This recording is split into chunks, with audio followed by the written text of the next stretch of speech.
दिल्ली के मुख्यमंत्री अरविंद केजरीवाल को राउस एवेन्यू कोर्ट ने 15 दिनों की न्यायिक हिरासत में तिहाड़ जेल भेज दिया है। अभी तक तो आतिशी और सौरभ भारद्वाज ही अरविंद केजरीवाल के पूर्व निर्धारित दिशा निर्देशों और कस्टडी से भेजे गए संदेशों के अनुसार सरकार चलाते रहे, लेकिन अपने दोनों साथियों को लेकर अरविंद केजरीवाल ने जो कुछ ईडी को बताया है, उसके बाद तो आम आदमी पार्टी में इंडिया ब्लॉक जैसी ही एकजुटता दिखाई देने लगी है।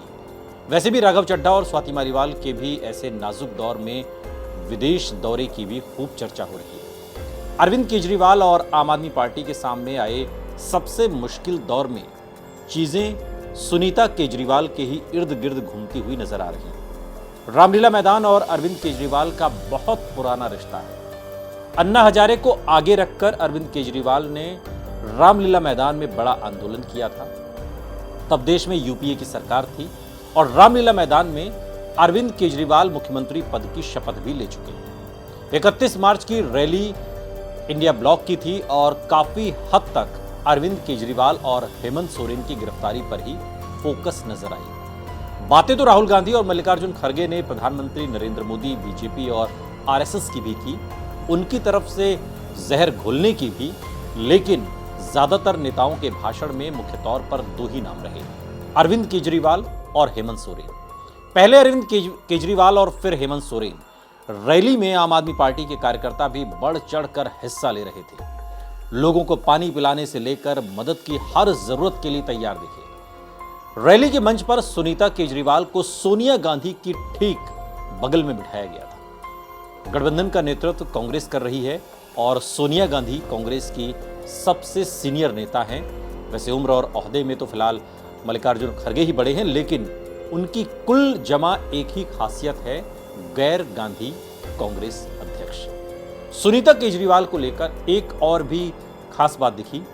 अरविंद केजरीवाल की गिरफ्तारी के दिन से लेकर ही हर मोर्चे पर आगे आतिशी दिखाई पड़ी। हाँ, सौरभ भारद्वाज की भूमिका कम करके नहीं आंकी जा सकती, क्योंकि दोनों दिल्ली सरकार में मंत्री हैं और केजरीवाल के बाद मुख्यमंत्री की रेस में भी जब तब मान लिए जाते रहे हैं कि आतिशी और सौरभ भारद्वाज हैं।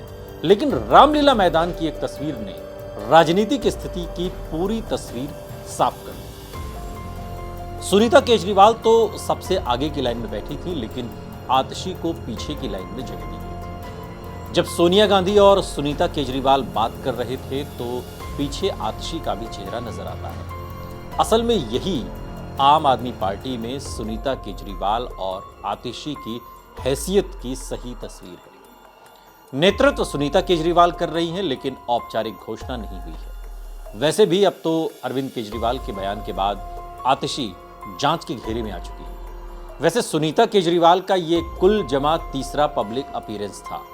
रैली को संबोधित करने से पहले सुनीता केजरीवाल 2 बार अरविंद केजरीवाल की कुर्सी पर बैठकर कस्टडी से मिला उनका संदेश पढ़ चुकी है।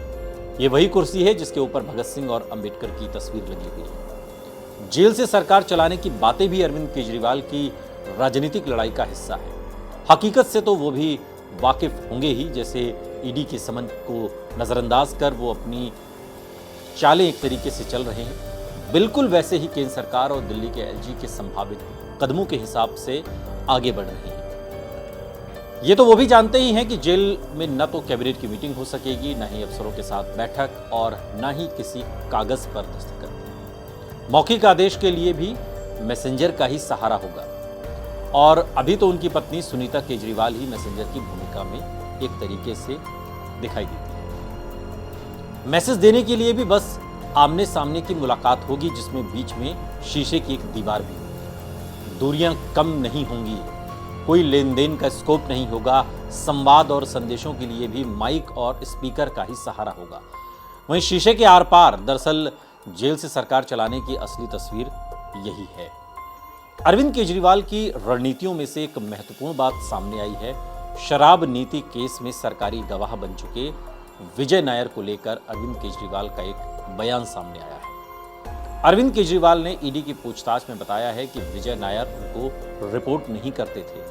अरविंद केजरीवाल के अनुसार वो आतिशी और सौरभ भारद्वाज को रिपोर्ट करते थे। आपको बता दें कि जिस वक्त ईडी के वकील कोर्ट में दलील पेश कर रहे थे, उस दौरान अरविंद केजरीवाल भी वहीं पर मौजूद थे और चुपचाप सब सुनते रहे।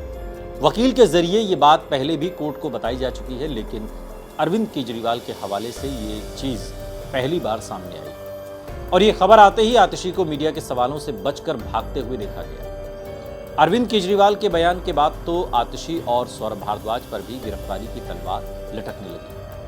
पुष्टि के लिए ईडी गिरफ्तार भी कर सकती है ताकि जांच को आगे बढ़ाया जा सके। आतिशी और सौरभ भारद्वाज को लेकर अरविंद केजरीवाल के बयान के बाद ये समझना मुश्किल हो रहा है कि आखिर वो जेल से कैसे सरकार चलाने की तैयारी कर रहे हैं। अब तो ये भी नहीं लगता कि अरविंद केजरीवाल इस्तीफा देने वाले हैं और अगर वो इस्तीफा नहीं देंगे तो सुनीता केजरीवाल को भी मुख्यमंत्री बनाने की कोई रणनीति नहीं लगती। लेकिन आम आदमी पार्टी में उनका रोल भी धीरे धीरे ही सही साफ होने लगा है।